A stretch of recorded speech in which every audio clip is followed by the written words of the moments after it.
Potty potty potty potty potty potty potty potty potty potty potty potty pod podcast. Potty potty potty potty potty potty potty potty potty potty potty potty pod podcast. We love an audio stim and self-acceptance. It's the AuDHD Psych Podcast. What if you're not oversensitive and overreacting? What if you're reacting to the slow accumulation of stress through a different sensory profile that nobody else can see? Hi friends, welcome back to the AuDHD Psych Podcast. I'm Howearth, clinical psychologist, and we are different, not defective. Today we're going to have a talk about sensory profiles, sensory sensitivity, and how they can impact us in day-to-day life. So ADHD and autism, and therefore AuDHD, are associated with meaningful differences in our sensory profile compared to the average person. What that means is that we tend to be over or under sensitive compared to the average person to our various senses: sight, smell, sound, touch, taste, our sense of balance and our sense of position and body in space. Why does that matter? Because the world that's been built around us has been built by the average person broadly, and that means it's been built for typical or average sensory experience, and we might not fit into that. Now, I hasten to point out that that over or under sensitivity can be helpful or unhelpful, and that depends on the context or the environment that we're in. In hypersensitivity to particular smells, that might yield sickness and a disgust response in me in some contexts, but it also might make me a great perfumer. I might be able to smell how different things interact really well and create beautiful scents for people. Or I might be, and I'll mispronounce this word, it might yield my great skill as a sommelier. Those people that work with wine and pairing wines together and cheeses and things like that. So we're not inherently defective by that, but the interaction of our characteristics and the environment, that can yield strengths or weaknesses. That can yield strengths or what we diagnose when we diagnose disorders. So why some people might have been told that your sensory experiences don't count. That could be if your ADHD has been recognized first. There's a much greater research base that talks about sensory differences in autism. So perhaps when you've been diagnosed with ADHD, you haven't actually had some of your sensory differences picked up. But that doesn't mean that your sensory differences aren't impactful.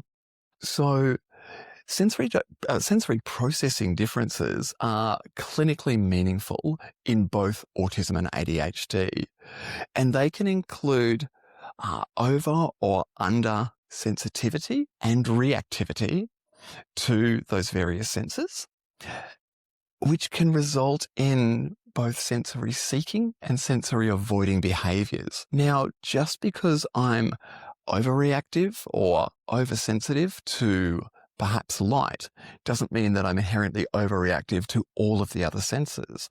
I may have high reactivity or high sensitivity to light, low sensitivity to sound, typical sensitivity to body balance.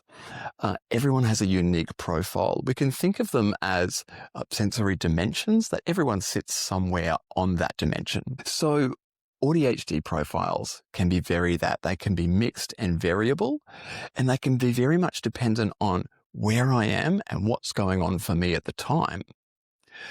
So sensory profiles are not bad personality characteristics. You're not overreactive. You're not dramatic. It's genuinely a part of how your nervous system treats and responds to the information that it receives, the sensory input. So when we talk about those sensory differences, if I'm overly sensitive to a particular characteristic of the environment, say sight, light, visual busyness, how does that impact me? It means that for every minute I'm overexposed to the thing that I'm sensitive to, I'm building up a little bit more stress, a little bit more of my energy and my cognitive and emotional resources are going into, one, perhaps trying to filter out that thing that I'm sensitive to, in this case, the light. But also, I probably have reactions to that sensitivity. Part of me, part of my cognitive and emotional energy is probably going into suppressing those reactions so that I can fit into a typical world and typical expectations. And also, I beg your pardon, the more I do that, the more energy I'm using, the more my stress builds up until at some point I'm likely to hit my capacity and reach overwhelm. Nobody sees everything leading up to that overwhelm. People don't see all of the masking work that I'm doing. What they see is they use a tone that is slightly abrasive to me, and I have a big reaction because I'm not just reacting to their tone. I'm reacting to their tone and 8 hours in an office with flickering light that's too bright for me, alongside perhaps a lot of noise distraction in the workspace, perhaps with tags on my clothes that have been niggling at me all day. And individually, these things might have been something I could cope with, but cumulatively, when we add them all together across the day and my energy gets lower and lower, that final thing that's worth 6 points of energy and I've only got 3 points left, that's the thing that I appear to be responding to.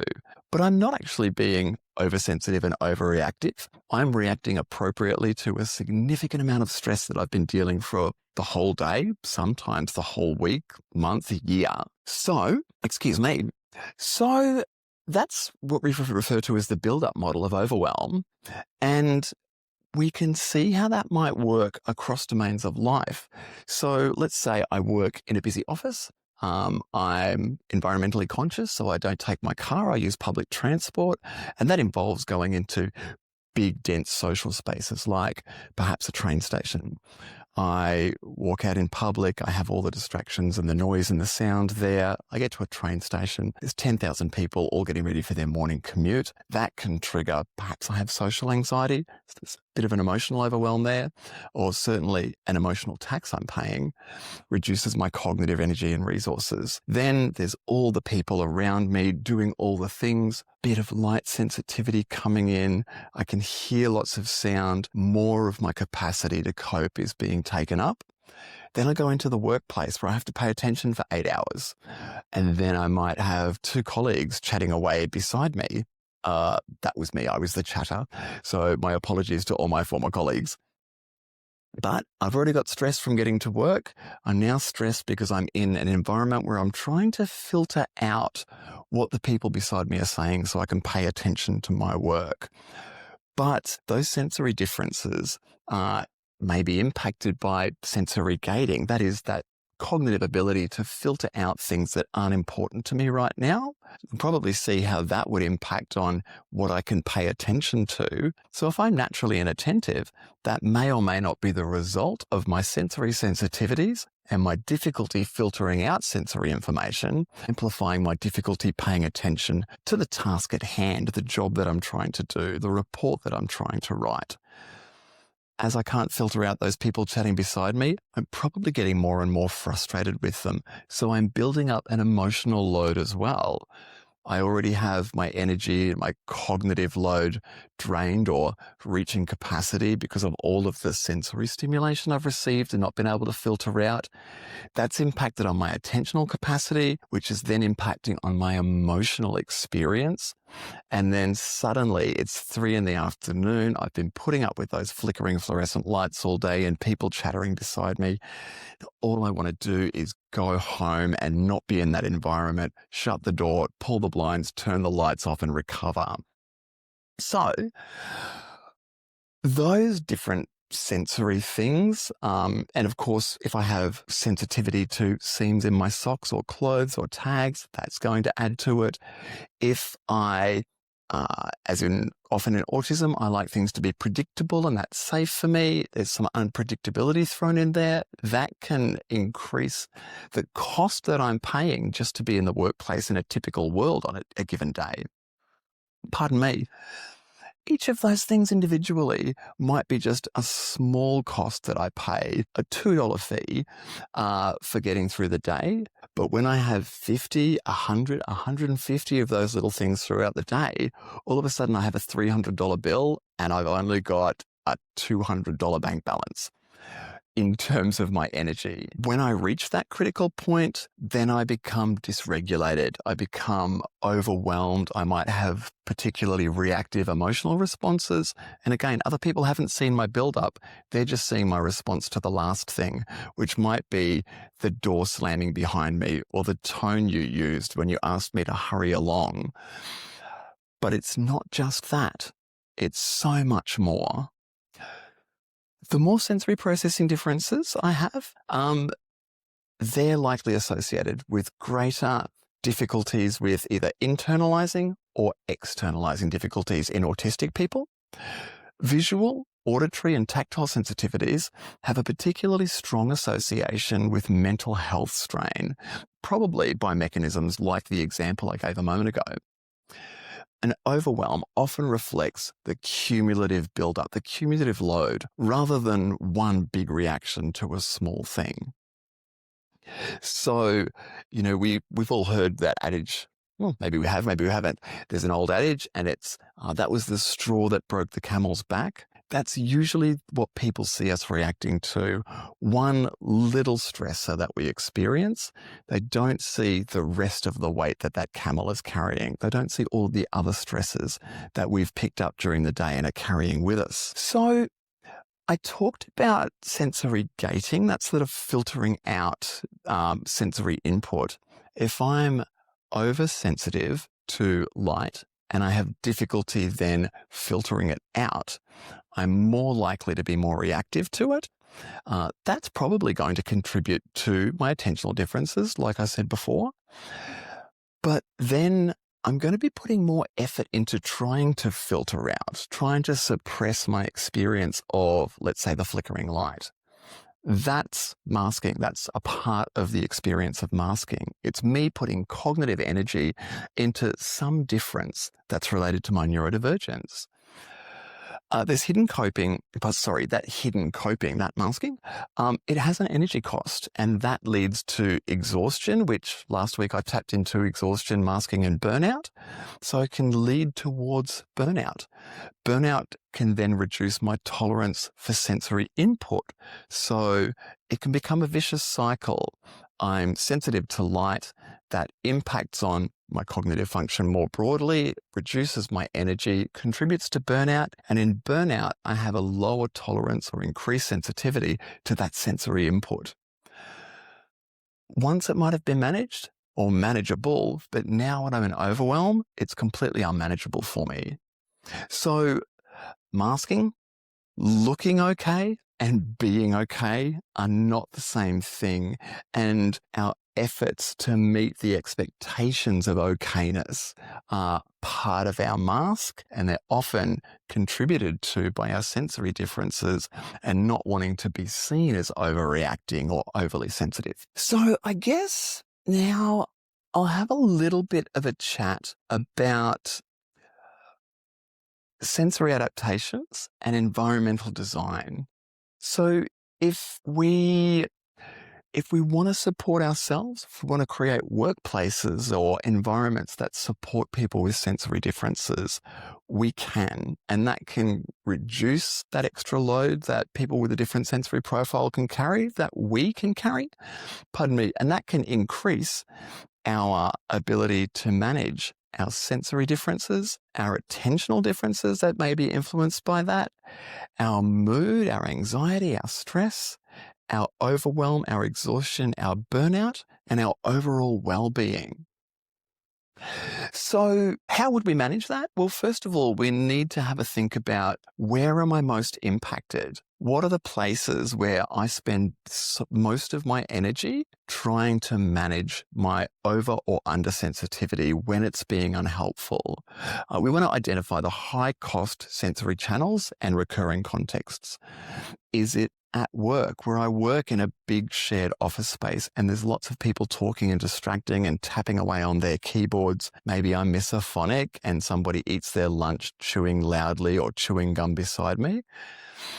In such a case, then I want to reduce the amount of demand on me through those sensory differences. If it's lots of bright fluorescent lights, perhaps I can have LED lights installed. Perhaps I can work in a darker space. If it's noise, perhaps I can work with my earphones on. If it's textures, perhaps I can work, or perhaps I can buy clothes that are the right texture for me, that don't have seams, that don't have tags or have easily removable tags.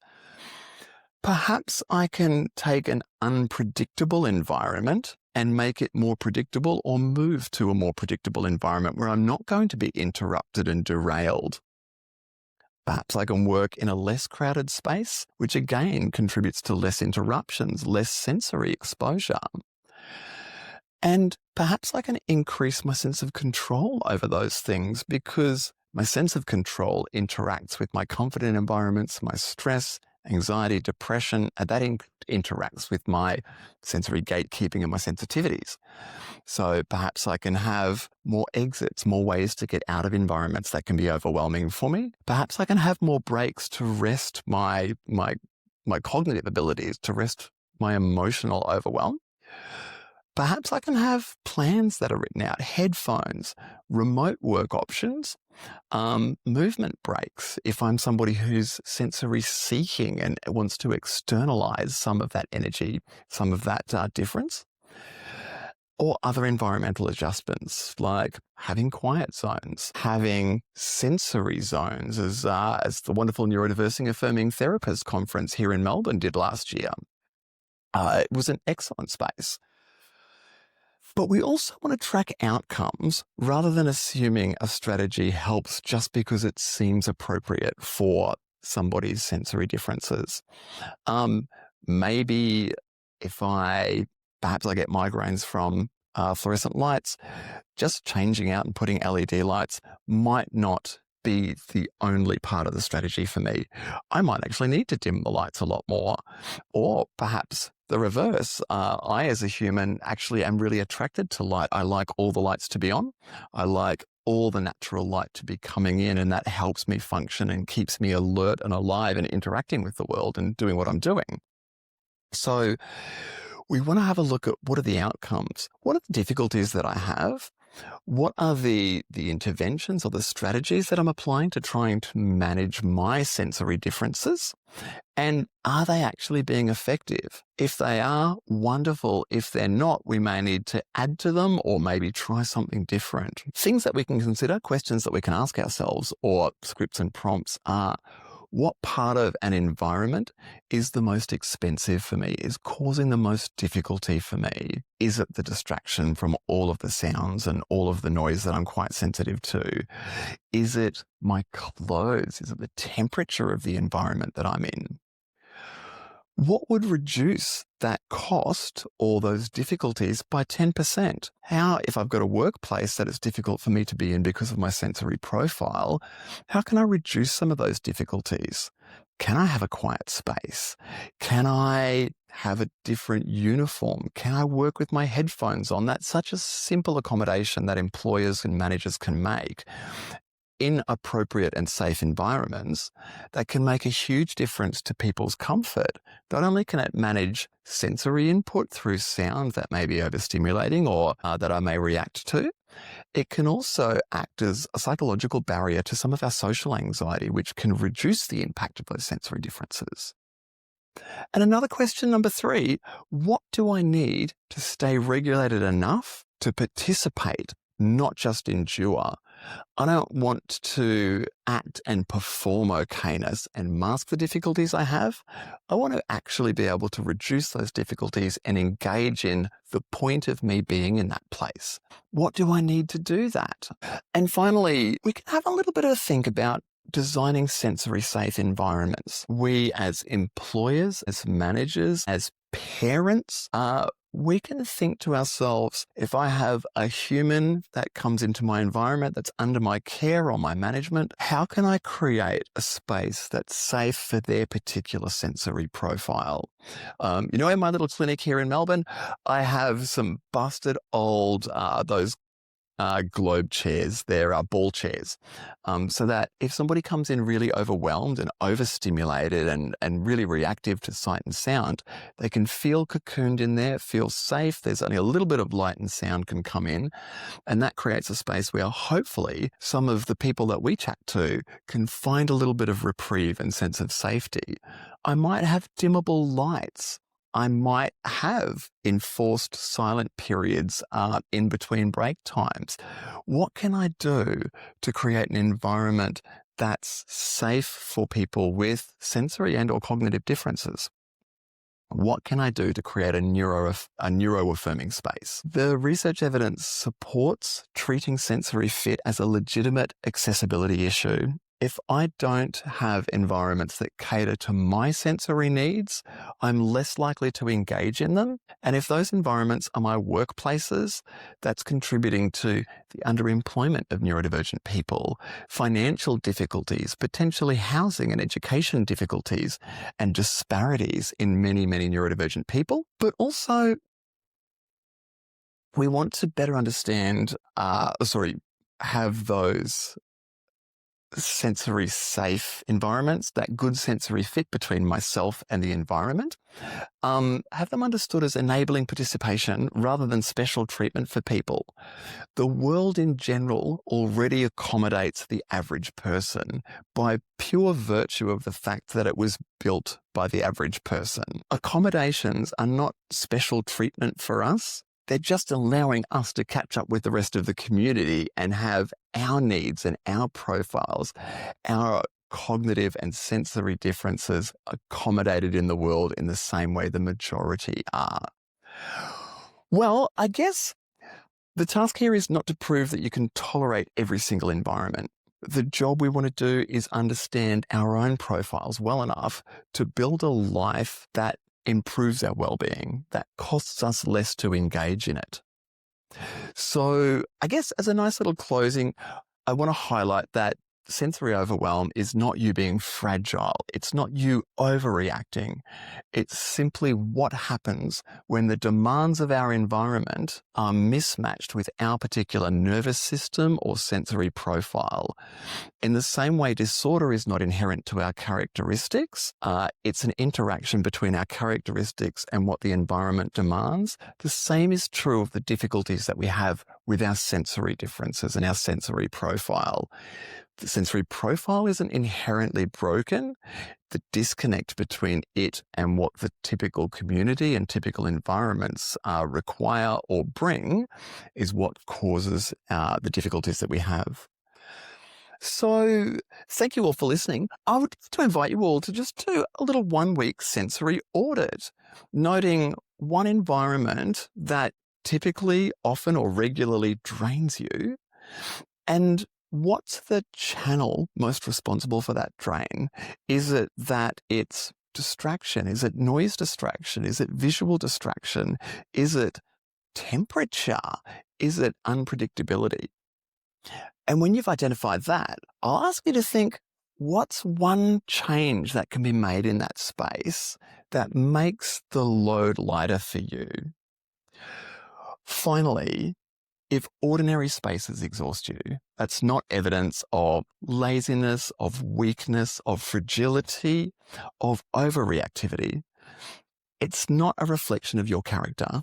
It's probably actually evidence that you've been doing so much more work than the average person all day and possibly every day for a long time. Many neurodivergent people realize that or discover that once sensory load is named and managed to some degree, what looked like irritability, irrationality, inconsistency, and emotional overreaction often becomes an understandable response to cumulative stress that's building up day to day for us. Well, thank you very much for your time again today, team. It's been a pleasure to monologue one more time. I look forward to having Dan or Rima to help me out next time. And remember, we are different, not less. There's nothing wrong with you. You're not inherently broken. You're as worthy and valuable as every other human. Different, not defective. I'll see you next time.